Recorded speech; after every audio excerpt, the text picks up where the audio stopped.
Bonjour à tous, aujourd'hui, je vais vous raconter une histoire étrange et troublante, qui a fasciné les amateurs de mystère pendant plus d'un siècle.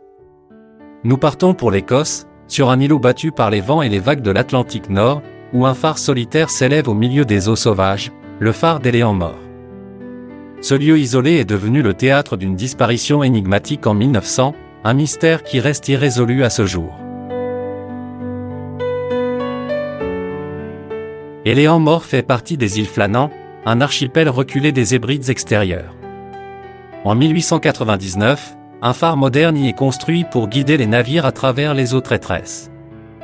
3 gardiens se relaient pour assurer son bon fonctionnement, James Ducat, Thomas Marshall et Donald McArthur.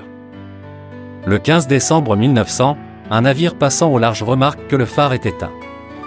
Troublé, le capitaine envoie un message dès son arrivée au port.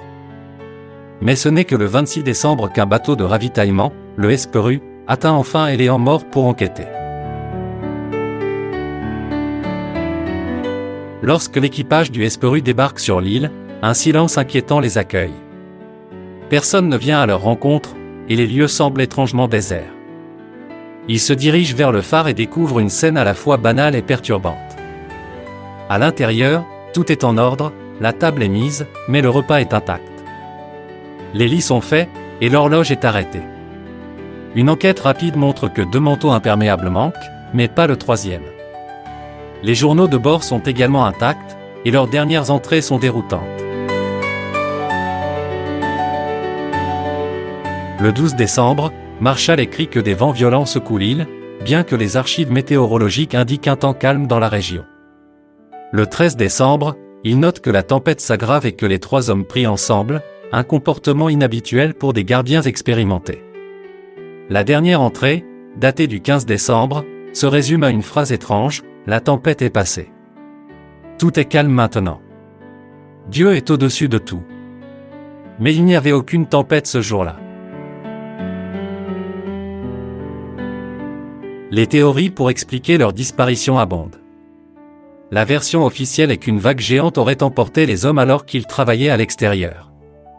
Les registres montrent que le dispositif de grue utilisé pour hisser les cargaisons avait été rangé en hâte, et les vêtements manquants suggèrent que 2 gardiens étaient sortis pour affronter les éléments. Cependant, les conditions météorologiques du 15 décembre rendent cette hypothèse douteuse. D'autres supposent qu'un conflit a éclaté entre les hommes, menant à un drame sanglant. McArthur, connu pour son tempérament colérique, aurait pu attaquer ses collègues avant de se jeter à la mer. Mais aucun signe de lutte n'a été trouvé. Certains avancent des hypothèses plus fantastiques, enlèvement par des pirates, attaque de créatures marines, ou même intervention surnaturelle. Les îles Flannans, après tout, sont entourées de légendes locales. Les anciens habitants croyaient qu'Éléan Mor était hanté par des esprits, et que quiconque s'y aventurait risquait de disparaître à jamais. Le mystère du phare d'Éléan Mor reste l'un des cas les plus troublants de l'histoire maritime. Aujourd'hui encore, l'île est inhabitée, et le phare fonctionne automatiquement.